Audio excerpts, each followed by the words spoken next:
this video, we're going to play with warrior 1, warrior 2, and warrior 3. So I'll be facing you, of course, here. You'll walk your feet wide, wider than maybe you think possible. So if you feel like your feet are here, take them a little wider. Standing here for a moment with your hands on your hips, the toes are just slightly turned in. Hands on the hips, relaxing the shoulders, taking a few breaths to settle into this pose. And I will mirror you. So your left knee will bend. Left knee will bend and you'll open it up and turn it. Bending. Bend and extend a few times. Bend and extend a few times. Notice when you bend if your chest is coming forward and try to keep the chest more or less upright. Bend and extend, watch as the knee tracks forward. If it's tracking and pushing towards the big toe side, you're gonna open it up. You can even take your hand and help glide it towards the pinky side. So find a bend in that front left leg, lifting up the chest. We'll take the arms wide, palms facing down. Reach the fingertips wide. If your head is tilting forward, draw the chins back in. Feel the length in the back of the neck. So this is a warrior 2 pose. A lot is happening for the legs, but let's bring the attention up to the arms and the shoulders and the neck. Shrug your shoulders up, inhaling. Exhaling, spreading the arms wider, reaching away from the body, perhaps even taking the arms a little bit behind you, bringing the pinkies towards the wall behind you. Look down at that front knee for a moment. Has it tracked forward or bring it back? Flip the palms, bend the elbows. Feel how when you flip the palms and bend the elbows, there's an openness in the chest, drawing the elbows down, drawing the shoulder blades down. Inhale. Exhale as you extend. Now palms facing up. Now I can see myself, but notice if you feel like one arm is lower than the other, one arm stays more bent. Try to feel what balance looks like for you. Take another breath. And then we'll release the arms. Bring that toe forward. You could jump together very Iyengar style, like this. Or you could waddle your way back into the center. Shake it out, take a little breath. Then we'll step the legs wide. Bringing the toes towards you, towards each other. Stand again for a moment. Finding some strength and stretching in the top of the hip flexors here. Your right knee will bend, turn. Bend and extend a few times.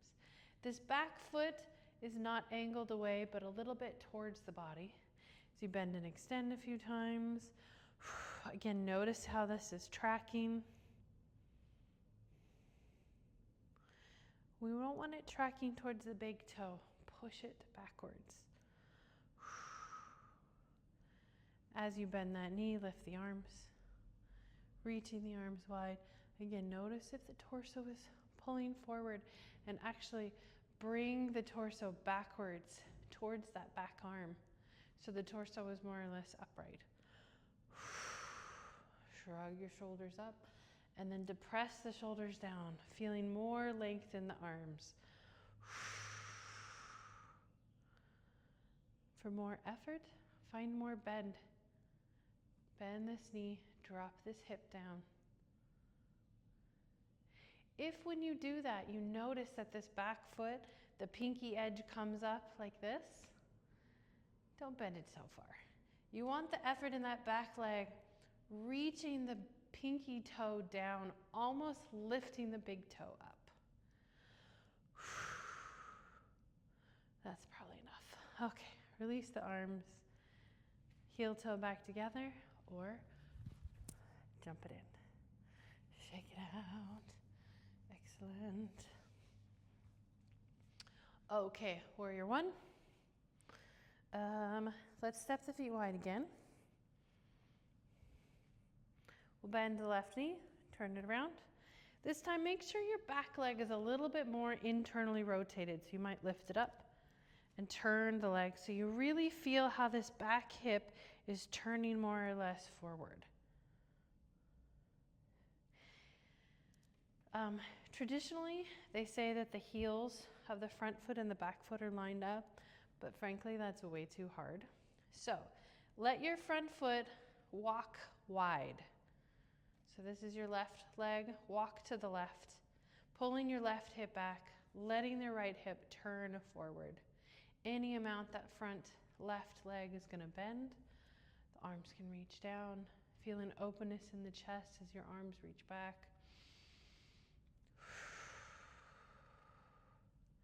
And as you feel ready to, taking the arms up, forward and up, any amount.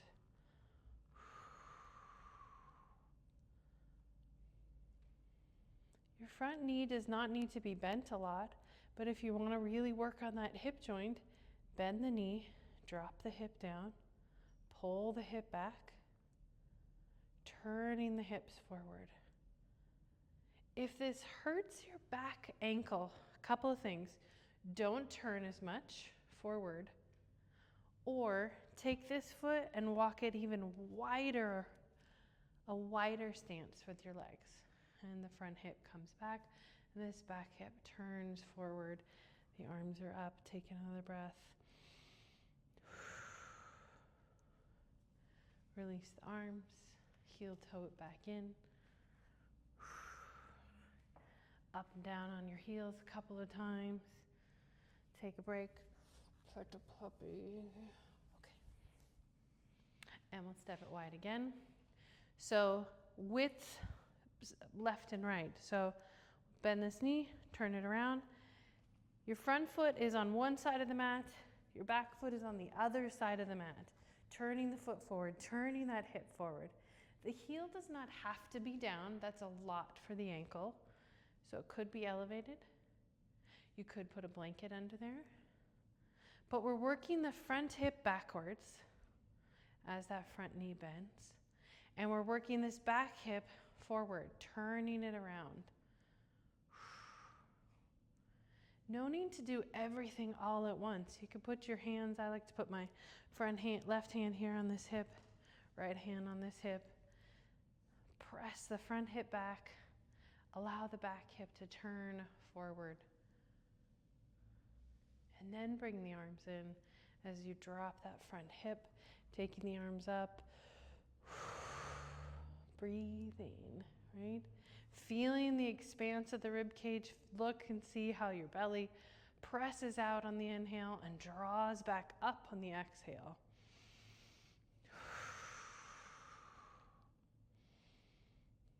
Notice if your head is pushing forward and draw the chins back, elongating the back of the neck. And then release the arms. Walk your feet in, heel toe it together. Hop up and down a few times, bend the knees, shake it around. Pet the puppy. Okay, warrior three. So I'm going to use this wall here. What's cool about this wall is I can rest my hands here on the windowsill. So if you have that, or like a countertop or a back of a couch, zang, okay? But I'm just going to use the wall, actually. So we're going to face the wall. We're going to take our hands to the wall. You're going to walk your feet back a little bit. So the hands are pressing into the wall. Lift the leg that's closer to me. Lift that up. Lift it up. Turn your torso towards your standing leg. Reach your leg back. Good. Drop the leg down, bend your knees, roll your ankles. The leg that's closest to me, stand on that, lift your opposite leg, take it long. Feel the length in the body. Warrior three. Drop it down, bend your knees, roll it up, shake it out for a moment. We're going to do warrior 3 a second time. We're going to come back to the wall, step it back, lift up the leg that's closest.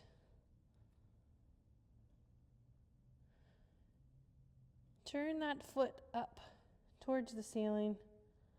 Notice how that brings that standing hip in towards the midline.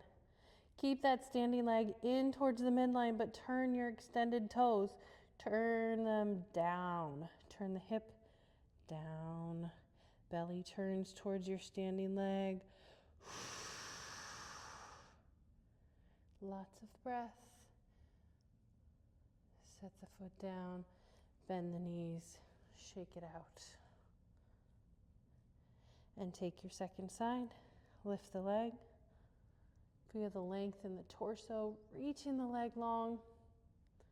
Turn the toes up. So you're turning your belly away from your standing leg, pulling that hip in towards the midline. Keep it there. And then turn these toes that are extended, turn them down, rolling the hip down. Belly now is turning towards the standing leg.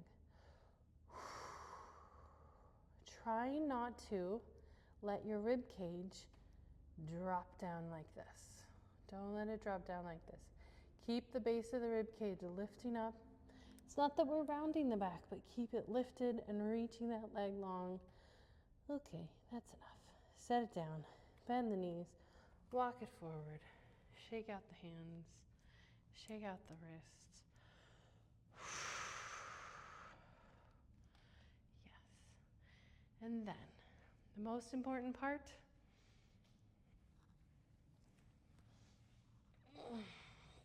lie down. Yep.